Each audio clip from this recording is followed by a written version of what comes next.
Right, some decent progress to report and a little bit of what's coming next, which is a little bit groundbreaking actually. Exciting as these videos get, I suppose. So here is the rolling chassis,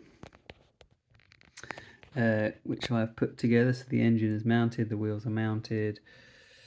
It's the underside, yeah, reasonably fiddly, but nicely done. It all fitted pretty well actually.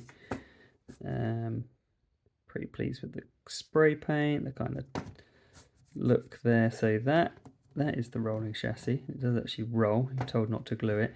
Here you will see the body. I've actually blue tacked the bonnet or the hood on, and that needs to be painted. So reveal time. I've thought about this for a long time, and I finally took the plunge, and I have got an airbrush kit. Now I've been told these are amazing.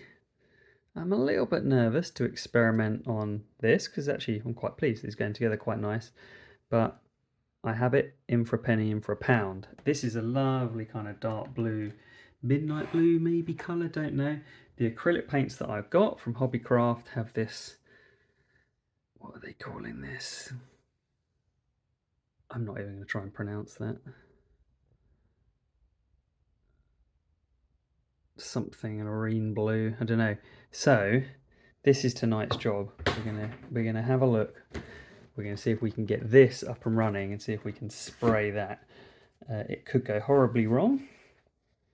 I guess that's what this is all about, trying new things.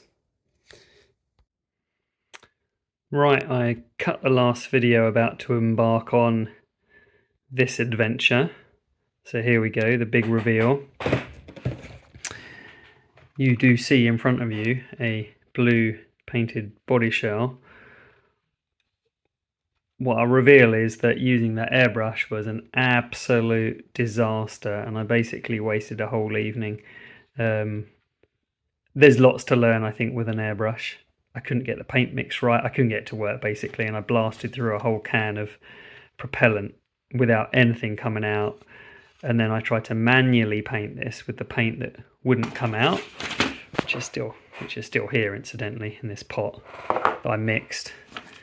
And it wouldn't adhere to the body, so it was a disaster. In the end, I ended up washing the body, it's water-based paint, washed the body while it's still wet, got it back to grey, and then I found a blue. I remembered I had a blue spray paint, which I used for the Tamiya Kong head, which was the first Tamiya model I built earlier this year, and there was enough left. So I've sprayed the body shell with that, and I should have just done that in the first place. Anyway, that's turned out pretty nice. That was a total disaster, which maybe I'll conquer one day. Other things I've done, I've sprayed the cap. The interior is already rolling chassis you've seen. There's a few other bits and pieces to get on. So the next step is to put the body shell on the rolling chassis. There is absolutely no step, and I had to look at this for a few times, which tells you to put that inside that, which I thought was really weird. And the only reference I found to it was when it refers to number 2 here. Right, sorry, I just had to pause the video. So yeah, I think I was saying there was nowhere that tells you when to put that in, apart from on step 9 here, just tucked away. If you can see in that bottom corner, it says 218, which basically refers to step 2. So you take step 2. Part 1 is the body shell, and you stick it to 8. So that is the only place that I mean, fine, I suppose there's some instructions there, but it's a little bit tucked away and a bit ambiguous. And considering you have a step 3, take the bit out of the tyres that you don't need, it seems funny there's not a step that explicitly tells you to put that kind of body tub into the body shell. But that's just the way of these instructions. Anyway, I'm going to get on to try and do number 9, number 10, and we'll see if we can even get numbers 11 and 12 done. So a little bit of kind of final assembly before we then get on to the decals.